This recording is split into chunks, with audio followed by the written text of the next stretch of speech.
She was standing right beside him when the Duke of Wystan looked across a crowded ballroom, found the wrong woman in the wrong gray gown, and called her the other one. Loud enough for everyone to hear, careless enough that he never even noticed her face. Most women would have wept. Most women would have run from the room in shame. She smiled instead. It was not the smile of a woman enduring humiliation. It was the smile of a woman who had just decided, in that exact instant, that she was done waiting for a world that refused to truly see her. Within weeks, she vanished from society entirely. No scandal, no scene, just silence. And it would take the Duke far longer than he expected to understand that the woman he dismissed in 3 careless words was the only person in that entire ballroom who had ever actually seen him. By the time he came looking for her, she was no longer the woman he remembered, and what he had to do to win her back would cost him every ounce of pride he had left. This is, she smiled when the Duke called her the other one at the ball. Then she never came back. The ballroom at Wystan House glittered with candlelight reflected in 100 mirrors, and Philomena Standish stood near the edge of it all, as she always did, where the light was thinner and the air less crowded. She wore pale gray that evening, a color chosen not for fashion, but for forgetting, and she had long since learned how to occupy a room without disturbing it. Her gloved hands rested at her waist, still, patient, the posture of a woman who had made peace with watching rather than being watched. Duke Lucian Ardmore crossed the floor that night with the practiced ease of a man who had never once doubted his welcome in any room he entered. He was searching for someone, his eyes scanning past silk and jewels with the distracted urgency of an appointment half remembered. And when he finally turned toward the alcove where Philomena stood, something in his expression suggested relief, as though he had found what he sought. He did not look at her so much as through her, toward a memory he had already decided she belonged to. "Ah, the other one," he said, loud enough for the small cluster of guests beside her to hear, his tone careless rather than cruel, the kind of mistake men of his rank rarely noticed they were making. Philomena felt the words land somewhere beneath her ribs, and for one suspended second, the music seemed to recede entirely. Then, instead of flinching, instead of correcting him, she smiled. A small, deliberate smile that no one in that ballroom understood, least of all the Duke who had caused it.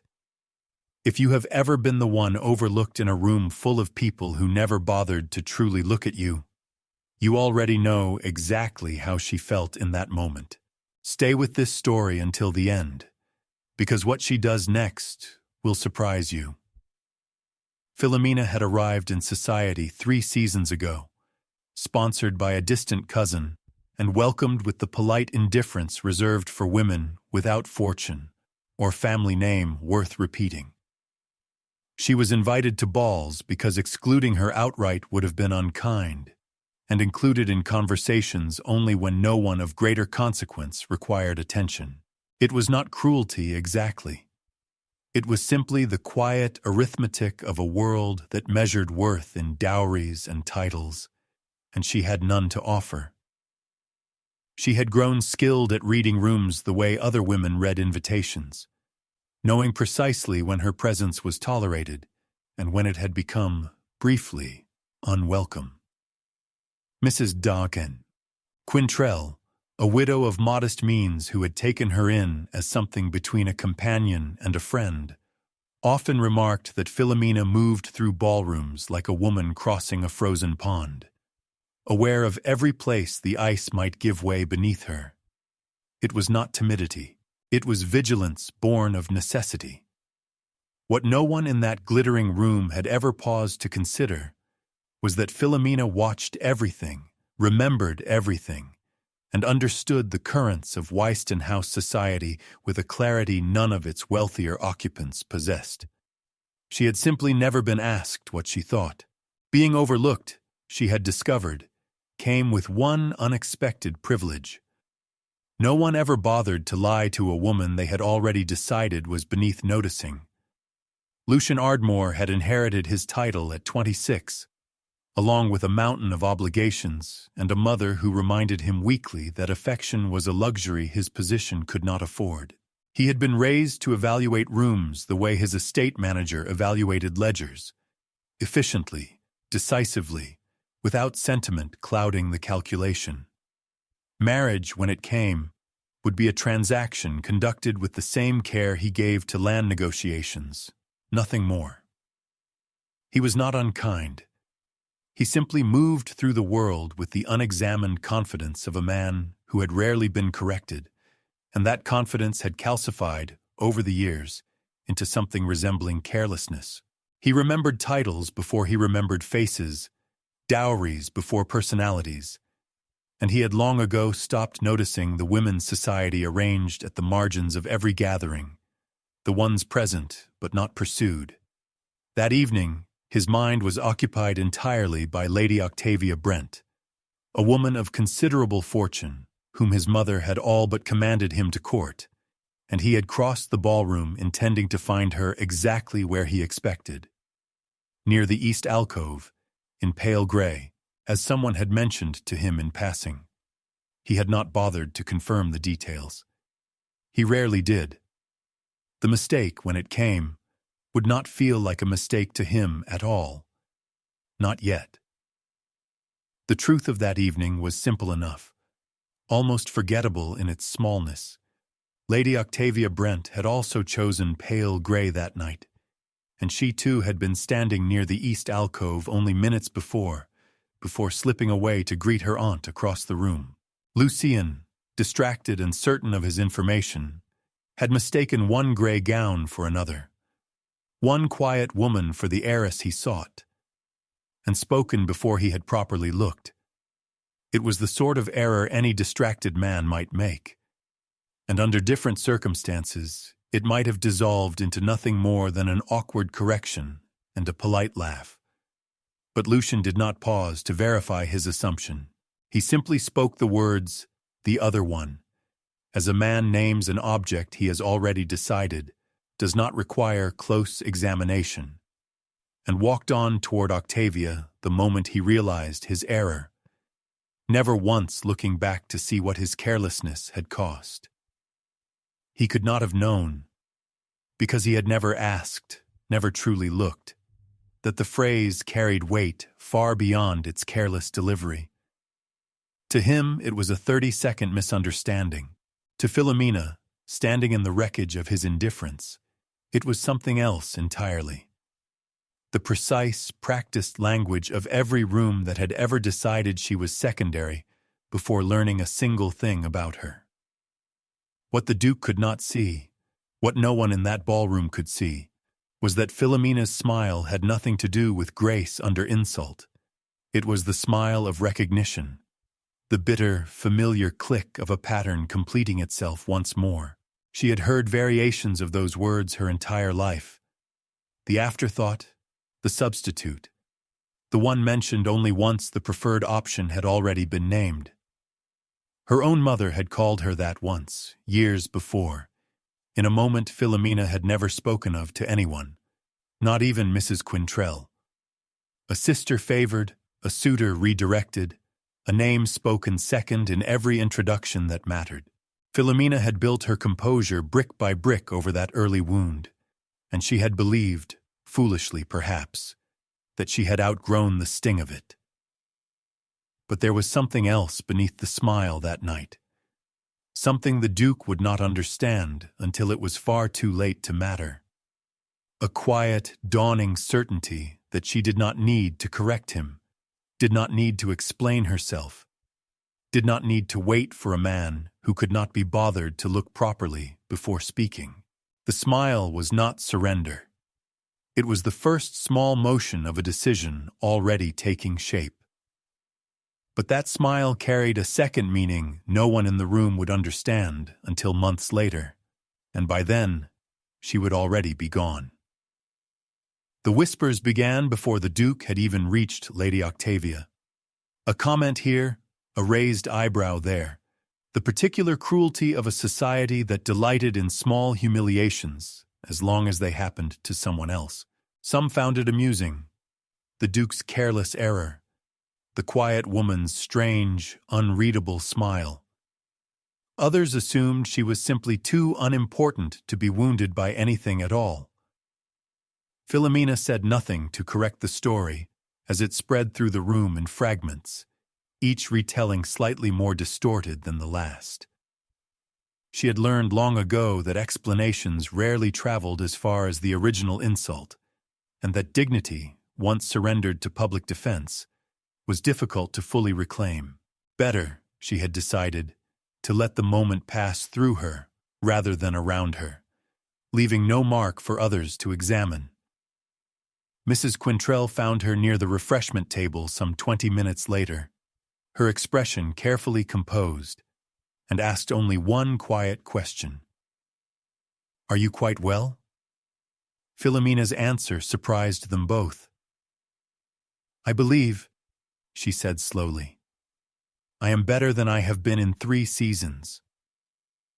Mrs. Quintrell did not yet understand what those words meant. She would soon enough, though not before the Duke himself was forced to learn the same lesson, at considerably greater cost.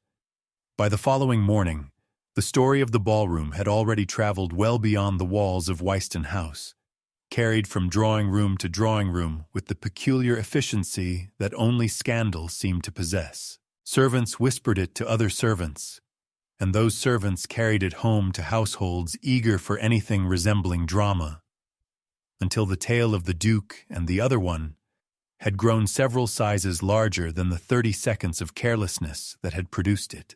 By noon, 3 separate versions of the incident were circulating among the better families of the district, each one more elaborate than the last, and in none of them did anyone trouble to ask Philomena herself what had actually occurred. Some claimed the Duke had insulted her deliberately, a calculated cruelty meant to remind a penniless woman of her place among her betters. Others insisted she had wept openly and been escorted from the ballroom in disgrace, an embellishment that bore no resemblance whatsoever to the quiet, composed woman who had simply smiled and said nothing. A third version, favored particularly among the younger set, suggested she had been pursuing the Duke's attention for months and had finally been humiliated for her presumption. A story with no basis, in fact, yet repeated with such confidence that several ladies began to regard Philomena with something between pity and suspicion whenever she next appeared in public. What struck Mrs. Quintrell most, as she listened to these distorted accounts multiply across the district over the following days, was how little any version of the story resembled a woman defending herself. Philomena had not denied the rumors, had not corrected them, had not even troubled herself to clarify the simplest facts of what had transpired. She had simply withdrawn from the social calendar entirely, declining 3 invitations in a single week with the same calm, unbothered tone she might have used to decline a second cup of tea. And that silence unsettled the gossiping drawing rooms far more than any tearful protest could have done. Philomena had not always lived at the edges of other people's rooms. Before her father's investments collapsed and the family's modest fortune dissolved into debts no one spoke of at dinner, she had been raised in a household of warmth and unremarkable comfort, the eldest of 2 daughters in a country parish where her opinions were sought rather than tolerated, and her laughter was something people listened for rather than endured. She remembered, sometimes with an ache she did not examine too closely, what it had felt like to walk into a room and be greeted by name rather than absorbed into the general scenery of an evening. The shift had come gradually and then all at once. Her father's illness, the creditors who arrived with increasing frequency, the slow realization that the parish house and everything in it would soon belong to someone else entirely. Her younger sister had married quickly, sensibly, into a family with enough income to absorb one impoverished relation without complaint. But there had been no equivalent arrangement made for Philomena, and so she had been passed instead to a distant cousin in town, a woman who accepted her with the resigned obligation of someone settling an unwanted debt rather than welcoming a member of the family. It was in that cousin's house, during her very first season, that Philomena had learned the particular language of being secondary. The way conversations paused when she entered a room only to resume in a slightly different direction.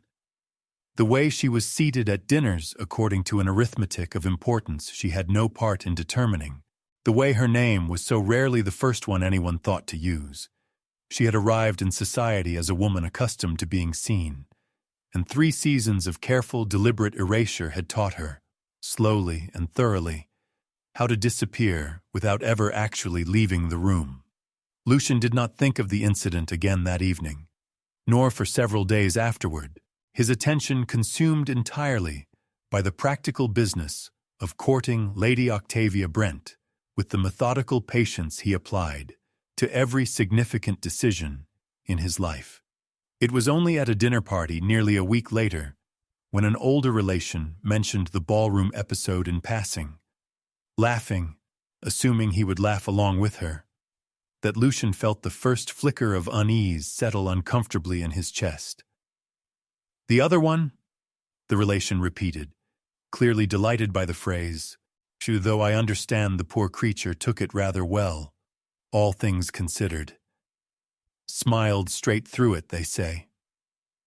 Lucian found, to his genuine surprise, that he could not summon the easy laughter the moment seemed to require.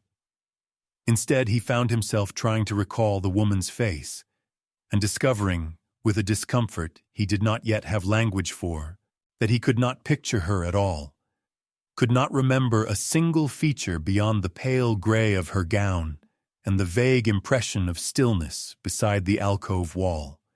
He told himself, as he resumed his dinner conversation a moment later, that the matter was hardly significant enough to warrant further thought.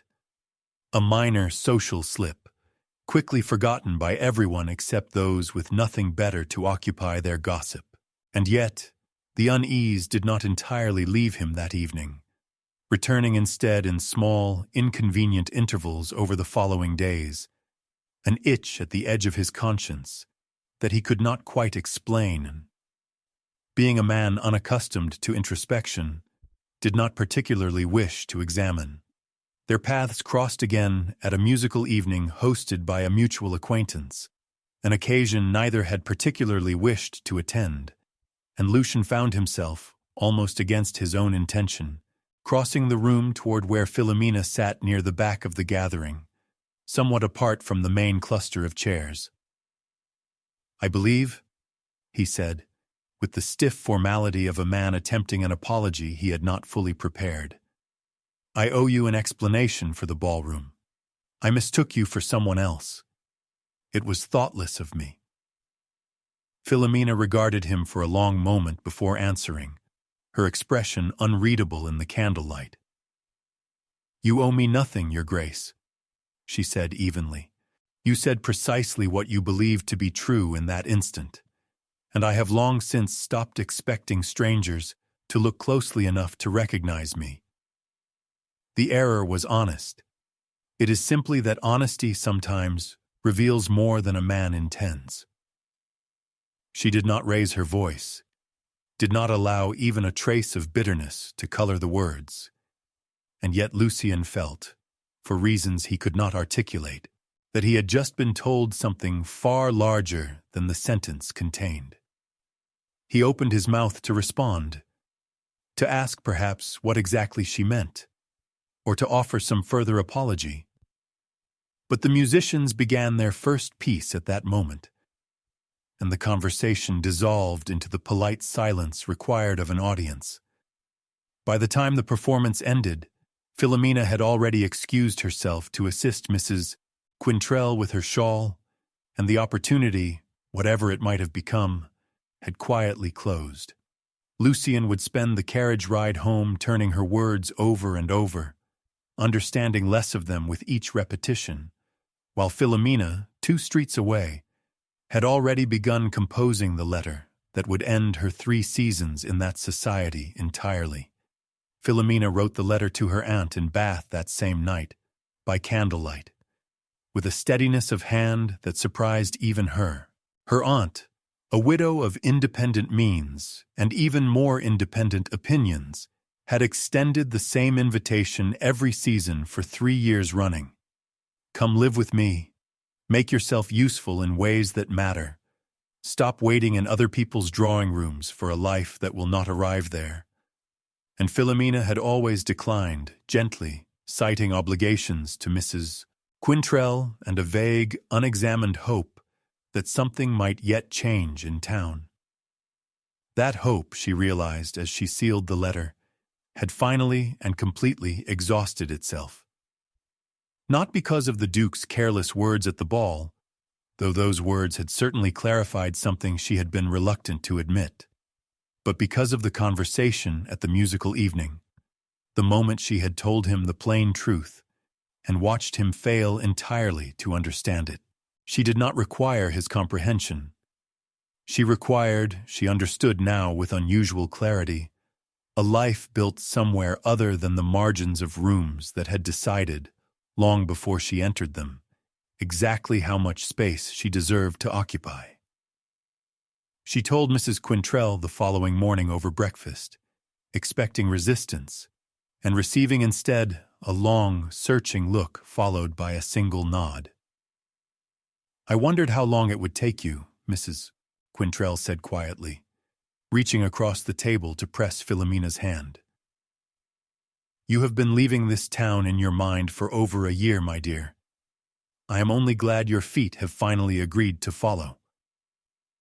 Within a fortnight, the arrangements were made, the trunks packed, and Philomena Standish departed for Bath, without informing a single member of the society that had spent 3 seasons learning, imperfectly, how to overlook her. She did not announce her departure. She simply stopped attending, and it would take the Duke considerably longer than he expected to notice the silence she left behind.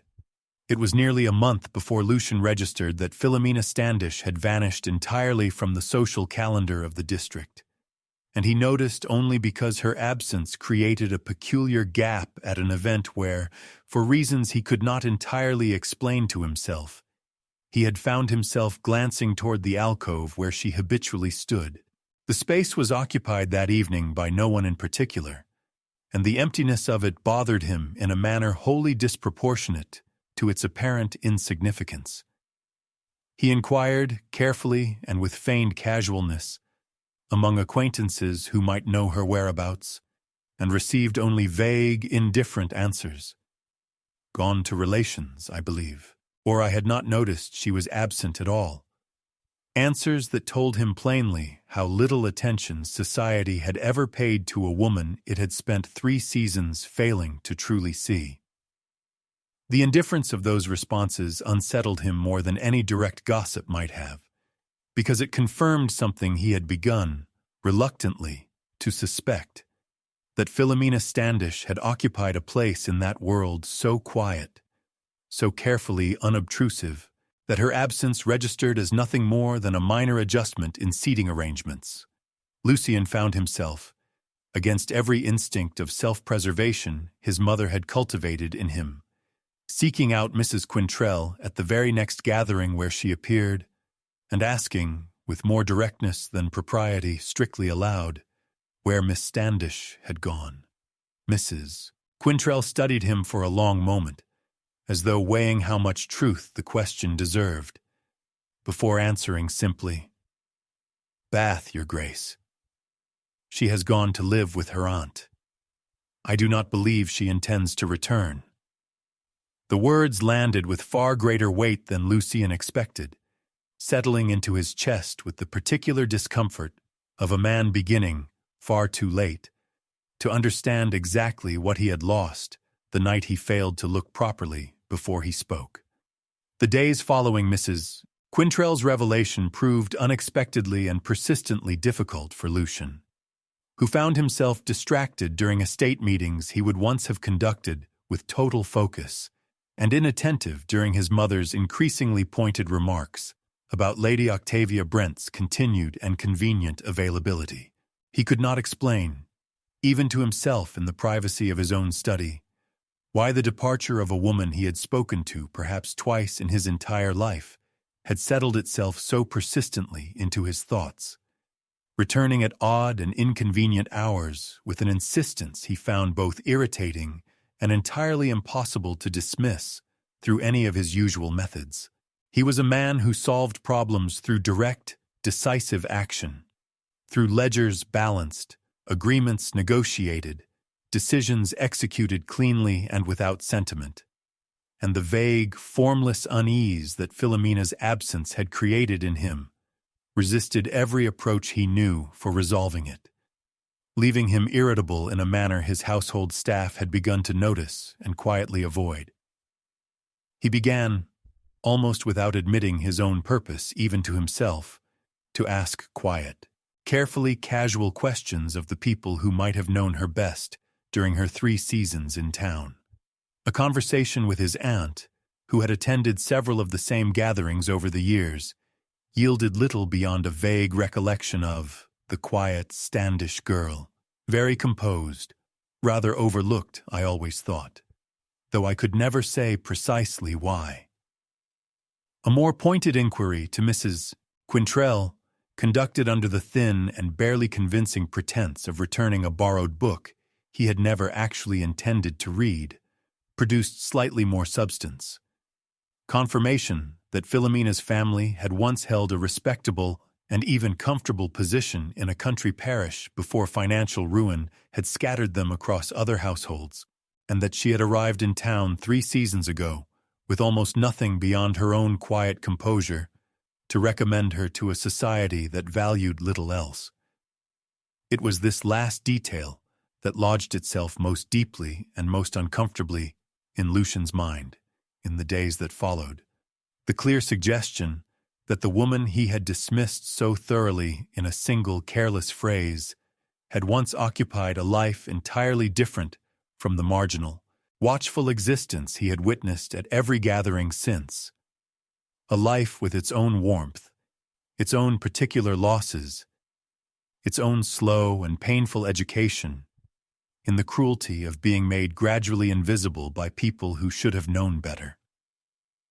He began to understand, with the mounting discomfort of a man confronting an error too late to properly correct, that he had spent an entire evening looking directly at a woman and somehow seeing nothing of her at all, and that the failure, however unintentional, had not been hers to carry. It had always entirely been his own. Driven by an impulse he still could not fully justify even to his own satisfaction, Lucian sent a discreet inquiry to a solicitor with reliable connections in the county where Philomena's family had once resided, requesting nothing more, he told himself firmly, than a clearer and more accurate understanding of the woman whose unexpected departure had so unsettled his otherwise orderly household. The reply arrived within a fortnight, considerably more detailed than he had anticipated when he first dispatched the letter, and it described a family of modest but genuinely respected standing. A clergyman father well regarded throughout the parish for his kindness, a household once known widely for its warmth and easy hospitality, and a young woman who had, by every account the solicitor could gather, been considered clever, observant, and unusually direct in her opinions long before circumstance reduced her to the careful, watchful silence Lucian himself had witnessed. The collapse, when it finally came, had been swift, total, and devastating in its consequences. Failed investments that emptied the family's modest savings within a single season, mounting debts that arrived by post with increasing and humiliating frequency, an illness that claimed her father's health and then his life within 18 months of the very first creditor's letter. Her younger sister had married into security with what the solicitor delicately and rather pointedly termed appropriate haste, securing her own future swiftly, while Philomena, lacking any comparable match at the precise moment of the family's crisis, had been quietly redistributed among relations like a piece of furniture no household particularly wanted to keep, but none could decently refuse to shelter. The phrase the solicitor had used passed between households as a matter of obligation rather than affection, struck Lucian with unexpected and considerable force, precisely because he recognized in it an uncomfortable echo of his own careless words at the ball, spoken without thought to a woman who had spent years absorbing exactly that sentiment from everyone around her. He sat with the letter for a long while that evening, the candles burning low while he read it through twice more, understanding finally the full weight of what he had carelessly triggered without ever intending to cause harm. The phrase, "the other one," had not wounded Philomena because of anything particular to him as a man, or to that single careless evening at the ball. It had wounded her so deeply because it confirmed, in the careless mouth of a duke she barely knew and had no reason to trust, the exact verdict she had spent 3 long years being taught by nearly everyone around her: that she was secondary, easily replaced, an afterthought in rooms where other women were named first and remembered longest. He had not invented her pain. He understood now with painful clarity. He had simply, thoughtlessly, repeated it back to her in the cruelest possible setting. Understanding arrived in Lucian gradually over the following days, and then, in one particularly uncomfortable evening alone in his study, seemed to arrive all at once with considerable force. He found himself replaying, again and again, the musical gathering where Philomena had told him plainly, without a trace of bitterness in her voice, that his error had revealed more than he intended, and he understood now, with painful and belated clarity, exactly what she had meant by those careful words. She had not been speaking only of a mistaken identity in a crowded, candle-lit ballroom. She had been telling him, as gently and as honestly as the truth allowed her to be, that his thoughtlessness was simply the latest entry in a long and wearying ledger of dismissals she had quietly learned to absorb without complaint or protest. The realization unsettled him precisely because it implicated something far larger than a single evening's carelessness at a single ball. It implicated the entire manner in which he had been raised and taught to move through the world, evaluating every room by title and fortune alone, never once pausing to wonder what quiet intelligence or quiet suffering might exist behind a face he had not bothered to properly look at before forming his judgment. He thought of his mother's repeated insistence, drilled into him since boyhood. That sentiment was a luxury his position could simply not afford, and wondered, for what felt like the first genuine time in his adult life, whether that particular lesson had cost him considerably more than it had ever managed to protect him from. He did not yet know, sitting alone with these uncomfortable thoughts, what he intended to actually do with this new and unwelcome understanding, only that the comfortable, efficient version of himself he had inhabited without question for nearly a decade now felt suddenly and persistently insufficient, inadequate to the genuine task of correcting a wrong he had caused, without ever intending real cruelty. He wrote to Lady Octavia Brent before the month was out, ending the courtship his mother had so carefully engineered, with an honesty he had not previously thought himself capable of offering anyone. He admitted plainly that his attention had settled elsewhere, and that continuing to court her under false pretenses would have been its own quiet cruelty, however unintentional. She received the news, by every account that reached him afterward, with visible relief rather than disappointment. Her own interests, it emerged, had long since settled on a viscount far better suited to her temperament than a duke distracted by another woman entirely. Philomena Standish had never asked anything whatsoever of him, he reminded himself plainly.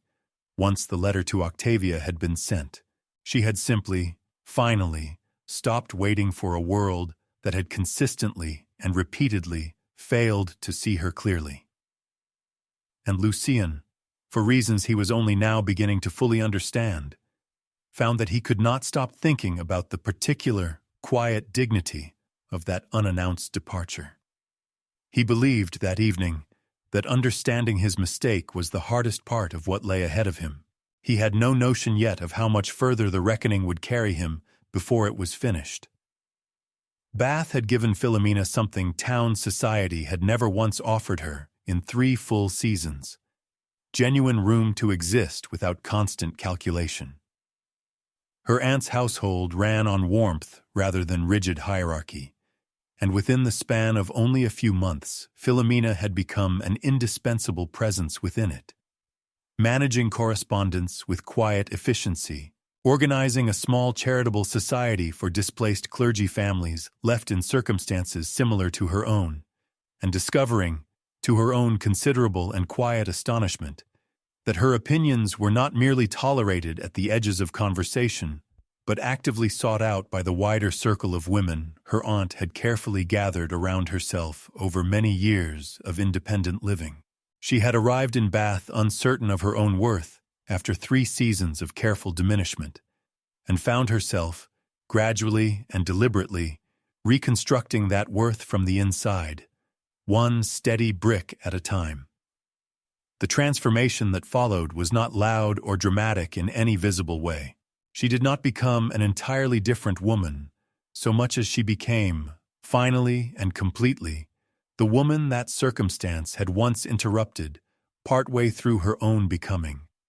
Composed now not from grim necessity, but from genuine and unhurried ease, direct in conversation without fear of consequence, unafraid at last to occupy whatever space a room actually offered her, rather than the smaller space she had once carefully allotted herself. She had also, without quite deciding to, stopped reaching for gray. Her aunt's modest household favored deep blues and soft greens that season, colors chosen for warmth rather than for disappearing, and Philomena found, somewhat to her own surprise, that she no longer felt any particular need to dress for invisibility.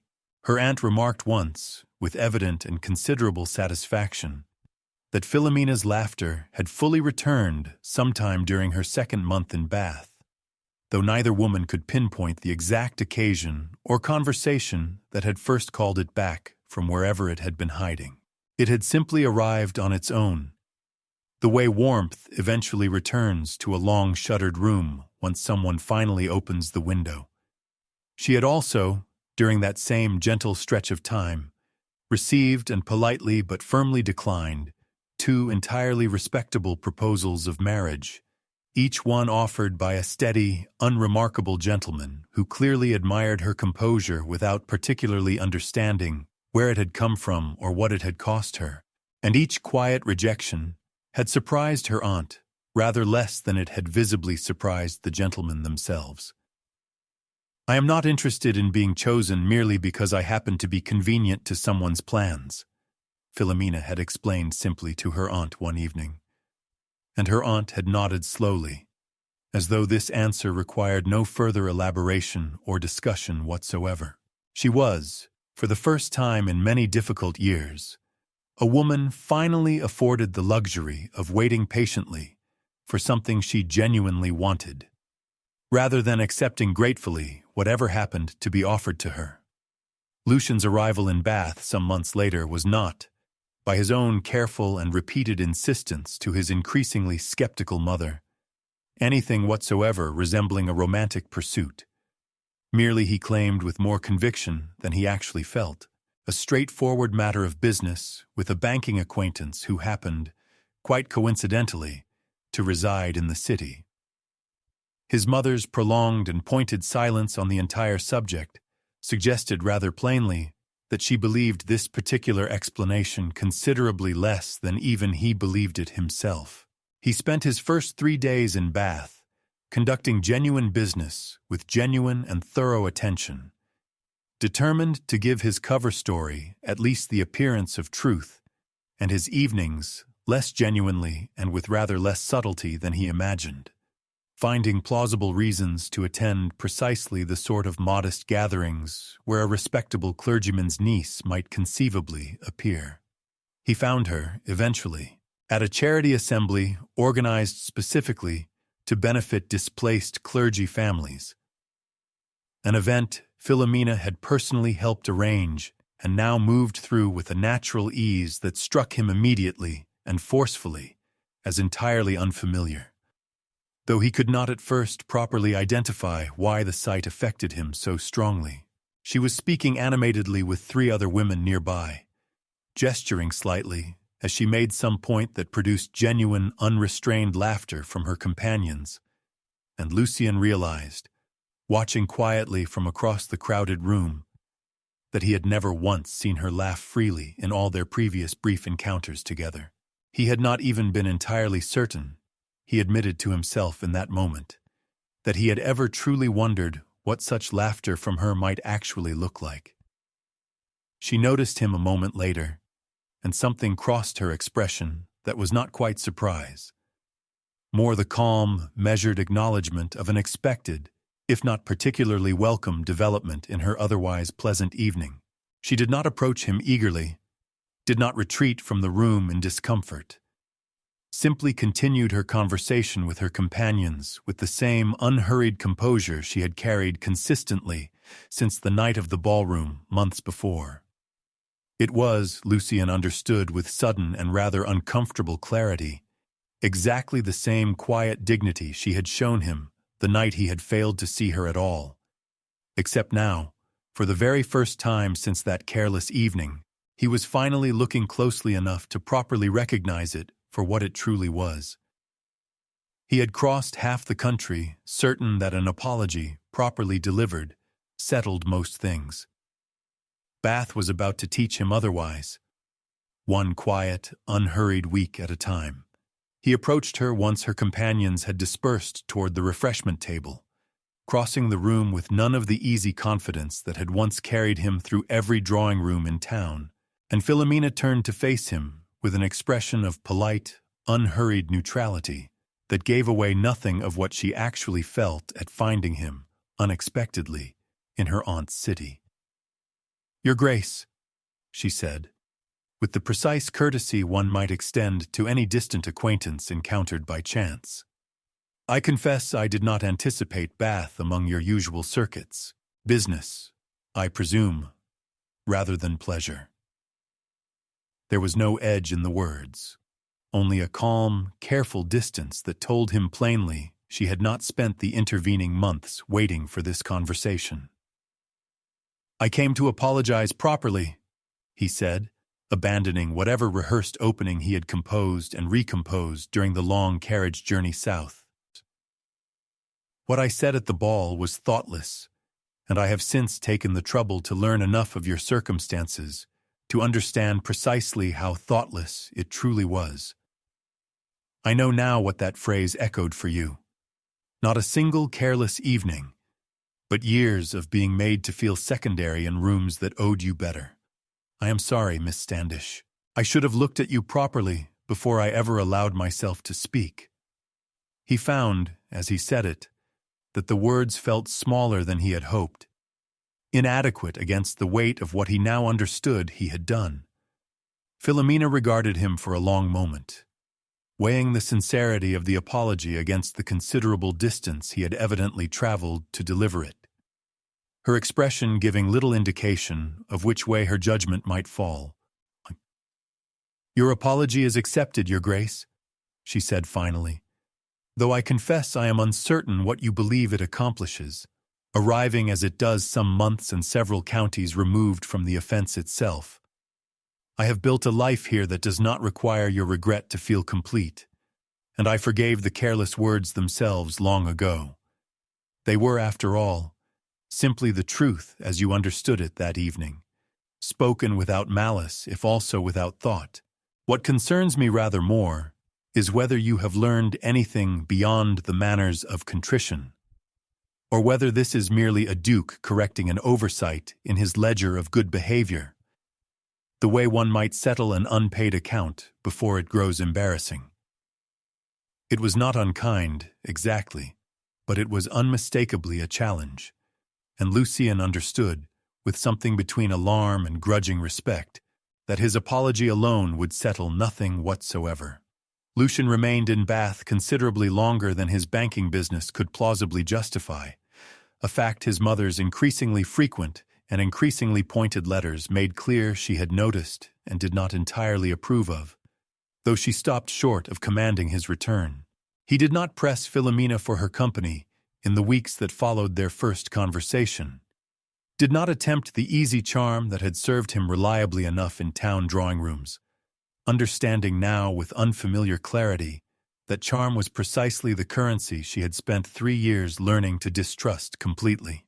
Instead, he attended the charity assemblies she helped organize for displaced clergy families, contributed substantially and quietly to their fund without ever announcing his involvement to anyone who might carry the news back to town, and listened whenever she spoke, with an attentiveness he had never previously believed himself capable of sustaining for more than the length of a single polite exchange. He sought out her aunt directly on one occasion, not to plead his case or request her intervention, but simply to ask, with a humility that surprised the older woman more than she let on, what kind of life would actually suit a woman like her niece, what she valued beyond title and security, what she had lost in the collapse of her family's fortune. What might convince a woman so thoroughly burned by carelessness that his interest now reflected genuine understanding rather than mere convenience or boredom? Her aunt, sharp-eyed and fiercely protective after years of watching Philomena rebuild herself from very little, gave him scant encouragement and considerable scrutiny in return, informing him plainly and without softening that her niece had already refused 2 perfectly respectable proposals and saw no particular urgency whatsoever in accepting a third, however elevated the rank attached to the offer. Over the following weeks, Philomena watched this slow, deliberate pattern continue with a wariness that gradually, almost imperceptibly, began to soften into something closer to curious and cautious attention. He did not perform devotion for an audience, did not seek occasions to be seen being attentive, did not once attempt to hurry her toward a conclusion he had clearly already reached in his own mind. He simply appeared, consistently and without fanfare, in the unglamorous daily work of the Charity Society, asked careful questions about the families they assisted, and remembered the answers weeks later without prompting, and made no demands whatsoever on her time beyond what she chose, entirely of her own will, to offer him. It was, she found herself admitting privately to her aunt one quiet evening over tea, an entirely different language than the one he had spoken so carelessly at the ball. The language not of swift assumption, but of patient, deliberate, and consistent attention. The opportunity Lucien had been quietly waiting for arrived at a benefit concert held in Bath's assembly rooms, an event attended by enough visiting members of town society that word of whatever happened there would inevitably and swiftly travel back to the very drawing rooms where the original humiliation had first taken root and multiplied. He requested, and was granted, a brief moment to address the gathering before the evening's performance began, and Philomena watched from across the crowded room with a wariness she could not entirely suppress, uncertain what he intended, and unwilling to hope for too much before she understood it. "Some months ago," Lucien began, his voice carrying clearly through the assembled crowd, steadier than he felt, "I made a careless error at a ball in town, mistaking one woman for another, and speaking without the consideration her presence deserved. I called Miss Philomena Standish the other one, a phrase I believed at the time to be nothing more than an honest, forgettable mistake. I have since come to understand that it carried far more weight than my thoughtlessness intended, because it echoed a lifetime of being made to feel secondary in rooms that should have valued her plainly, completely, and without condition." He paused, finding her eyes across the assembled crowd before continuing, his voice gaining a steadiness it had lacked at the start. I wish to correct that error as publicly as I committed it, in front of as many witnesses as carried the original tale. Miss Standish is not, and has never been, the other one. She is, in every room I have since had the genuine privilege of observing her in, entirely and remarkably herself, and I was simply too careless, that evening, to see it.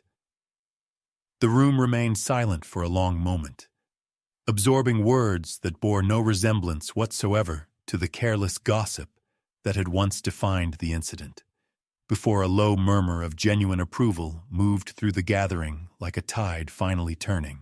Philomena felt heat rise in her face, not from embarrassment, but from something closer to vindication.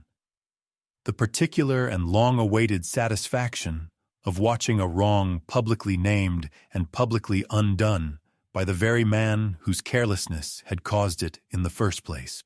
It was, she understood immediately and completely, no small gesture from a man of his rank, no easy thing to offer his pride up so openly before witnesses who would carry this version of the story back to town with the same speed they had once carried the other, and considerably more than mere words, however eloquent, could ever have accomplished alone.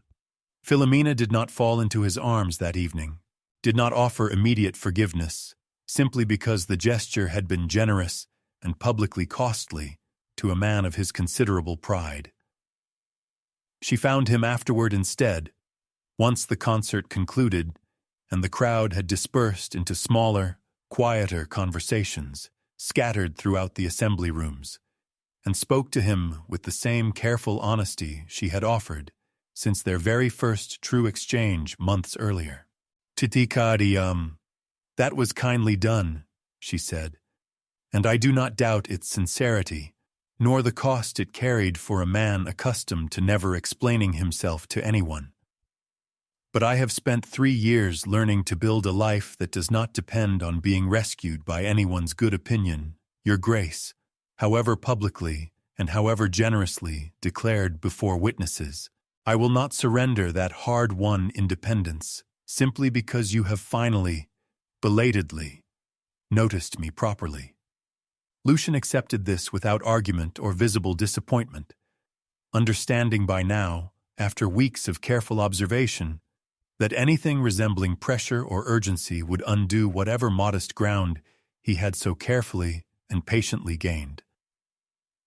"I am not asking you to surrender anything," he said simply.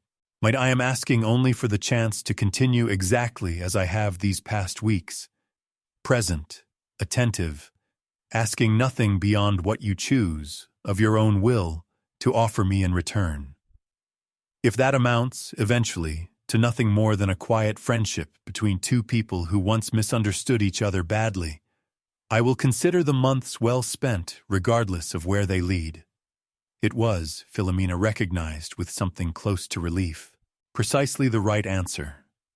The answer of a man who had genuinely learned something difficult about himself, rather than one merely performing contrition for an audience he hoped would reward him for it. The courtship that followed unfolded slowly and deliberately over the remaining weeks of the season, built on the unglamorous foundation of shared charitable work and patient, unhurried conversation, rather than any grand ballroom spectacle designed to impress an audience. Lucian returned to Bath 3 further times that season, each visit a little longer than the one before it, and Philomena allowed herself, gradually and with considerable caution, to test the genuine weight of his attention against the considerable strength she had built so carefully without him.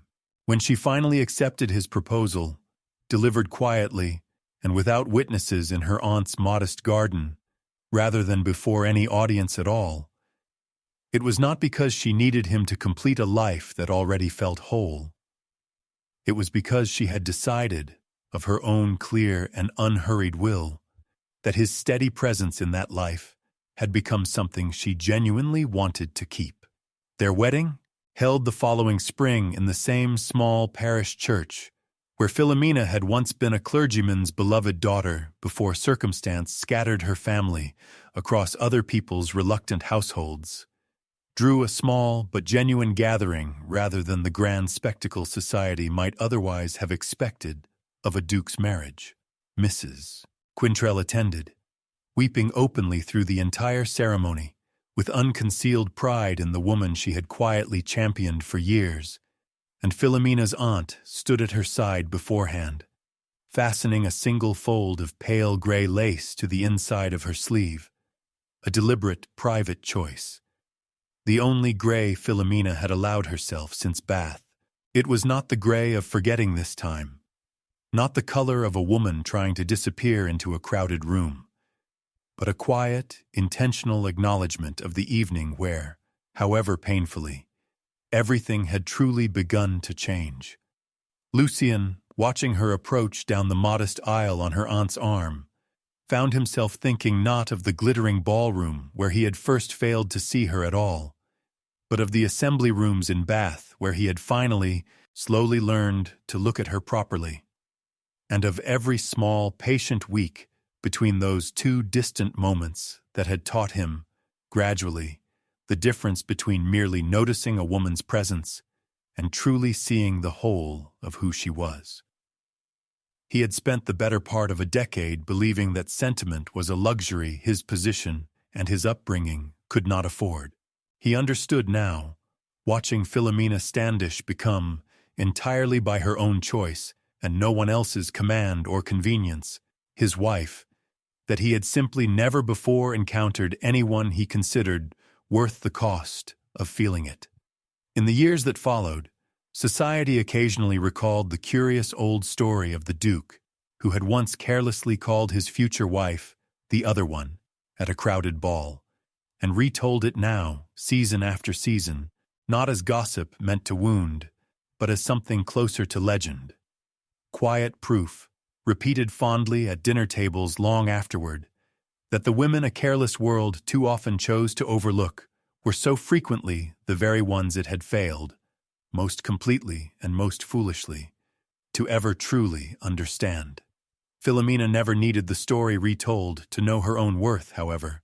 She had built that knowledge herself, slowly and deliberately, in Bath, in silence, long before any duke arrived at her door to finally, belatedly notice it.